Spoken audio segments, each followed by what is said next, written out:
The Princess and the Pea, a deconstruction. In this story, there is a king, but we're not going to talk about him. Once upon a time, there was a queen, and the queen had a young son, the prince, we'll call him, and the young prince was of a marrying age, and he very much wanted to get married and continue his life and start his journey into manhood. But the queen would have none of it. She represents the patriarchal feminine, or matriarchal, as we call it in deconstructionist cultural criticism circles. And the queen set up a whole set of rules to prevent her sons getting married. And the primary rule among them was that if he was to marry, he could only marry a true princess, as defined by her herself. So, right here we have a whole set of balances that are off balance. We have the feminine, represented by the queen, but in an authoritative role, which archetypally speaking, and we are talking 17th century Germany and France, and earlier than that, an oral tradition passed down from earlier. So in the context of that discourse, to use a Foucaultian term, we are talking about the feminine in a masculine archetype. Now, granted, we have deconstructed all of our archetypes and we can flow freely between them here in this day and age, and that's of course what's going to give us proper healthcare in the long run.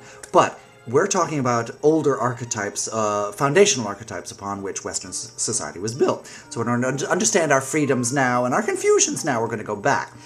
So, the feminine in the traditionally masculine archetype. This is the queen. Because she's feminine, she represents the feminine, she is a queen, the paradigm of feminine, but she's calling all the shots. And who is she calling all the shots over? The masculine element of the story, the prince, the archetypal young male.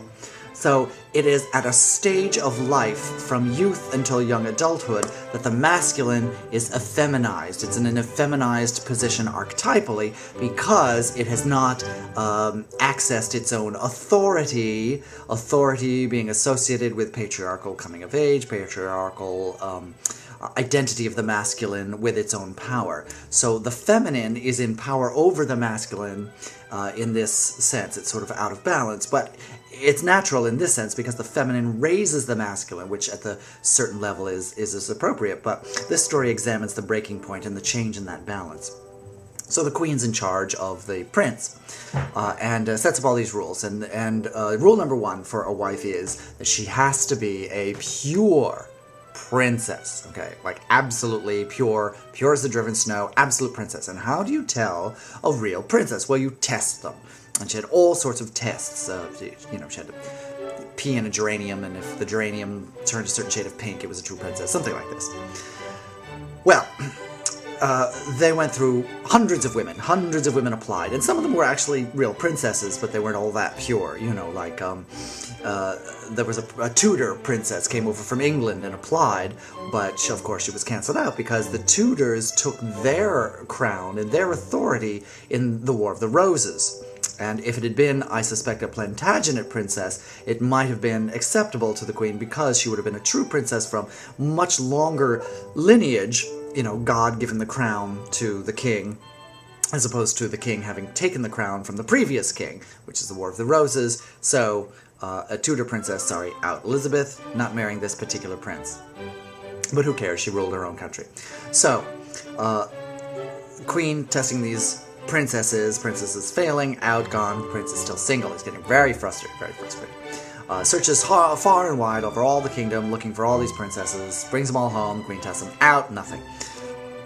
Here again is the feminine, sort of now stuck in its role, and its hegemony, in the role of its hegemony over the masculine, appropriated the masculine, and at this point it's inappropriate. Extension of the feminine's raising of the masculine is the point at which the masculine has to adopt its masculinity and become self-determinative. But the self-determination cannot happen yet. But into the story comes a knock on the door one late night. And the door opens, and who is there but a ragamuffin. This woman about the prince's age who's just dressed in burlap and crap, and she looks awful.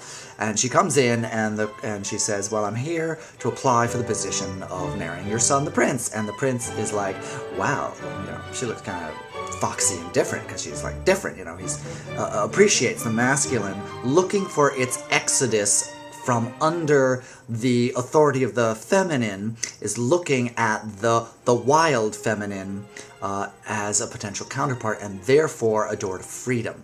And the reason that this is so, even though she's feminine, why she's the door to masculinity, is because she is going to end up, well, I won't give that away, but just, you can take notes. I'm telling you here, foreshadowing. There's something in the fact that she is a different kind of feminine. Okay? Alright, so, the queen laughs in her face, of course. She's like, oh, please, look at you. You're wearing burlap. Ah, get out. But the woman's like, oh, you know what? I'm so tired. Can I just, sleep here tonight and then go? And I swear to you, I'm a princess. And the queen's like, oh, you're a princess, are you? Well, we'll see about that. And she sets up a test. And she's like, all right, princess, let's test this thing, shall we? Let's get it on, honey. And she has the servants bring a stack of 25 mattresses. And she's got everything from, Surtur with the super sleeper springs to the memory foam, all these memory foam mattresses, they're all on there. It's like, there's not a snowball's chance in the inferno that you're going to pass this test. And underneath the 25 mattresses, she takes a pea, a little one dry pea.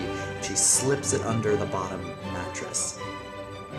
And she says to all the courtiers and the prince, she's like, if this bitch feels the pea all night long, then we'll know she's a princess. Only a true and pure princess would have the sensitivity to detect the presence of the pea.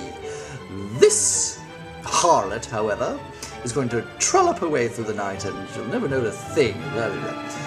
So, here we have the feminine setting up an impossible task for the other feminine, the unappropriating feminine, okay, because we have the queen as the appropriating feminine, and then the unappropriating feminine, which is entered into this discourse between the appropriating feminine and the appropriated masculine.